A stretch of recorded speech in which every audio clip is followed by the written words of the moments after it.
இது ஆட்டோகேடோட main toolbar. Toolbar பார்த்தீங்கன்னா நம்ம அட்ஜஸ்ட் பண்ணணும். எப்படின்னா ஆட்டோகேட் டூல்ஸில் நமக்கு ஏற்றது மாதிரி நம்ம அரேஞ்ச் பண்ணணும். பாருங்கள், நான் இதை ஹைட் பண்ணுறேன். Minimize the toolbar, minimize the table. Minimize ஆகிடுச்சு. நமக்கு தேவையான டூல்ஸை நம்ம எடுக்கணும். அப்படின்னா டூல்ஸ் குள்ளாடி போயிட்டு டூல்பார், ஆட்டோகேட் அண்டு டைமென்ஷன்ஸ் தான் நமக்கு தேவையான டூல்ஸ் மட்டும் நம்ம அரேஞ்ச் பண்ணி இதை ப்ரொஃபஷனல் டைப்பில் நம்ம ஒர்க் பண்ணுறதுக்கு ஈஸியாக இருக்கும். அதுக்கப்புறமா திரும்பவும் போயிட்டு ஆட்டோகேட் டூல்பாரில் போயிட்டு திரும்பவும் நம்ம செலக்ட் பண்ணுன்றது என்னென்னா ஒரு second, AutoCAD standards layouts set பண்ணுங்கள். அதுக்கப்புறம் நமக்கு தேவையான டூல்ஸ் எல்லாம் அதுலேருந்து எடுத்துப்போம். ஃபர்ஸ்ட் ஆஃப் ஆல் நம்ம அதுலேருந்து எல்லா டூல்ஸையும் எடுத்துக்கணும்.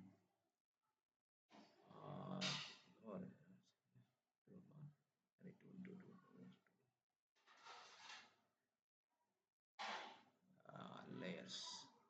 ஓகே, நம்ம ரெண்டையும் செட் பண்ணியாச்சு. இப்போ எல்லாமே செட் ஆயிடுச்சு. இப்போ நம்ம என்னென்னா சும்மா நம்ம ஷார்ட்கட்ஸ் கீஸ் எல்லாம் பார்ப்போம். லைன் எல்னா நம்ம லைன் போடுறது பார்த்தீங்கன்னா லைன் போடுறது. இதை செலக்ட் பண்ணி வச்சுட்டு Ctrl 1 ப்ரெஸ் பண்ணால் அதோட ப்ராப்பர்ட்டிஸ் மொத்தம் சைடில் காமிக்கும்.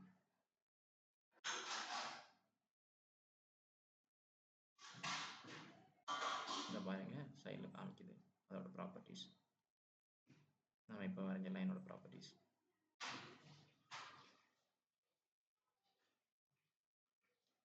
இதோட லென்த்து 360 இந்த காமிக்குதுல, இதோட லென்த்து இதில் எல்லாமே காமிக்கும். எந்த லேயரில் இருக்குது இந்த மாதிரி. Ctrl 1 ப்ரெஸ் பண்ணணும்.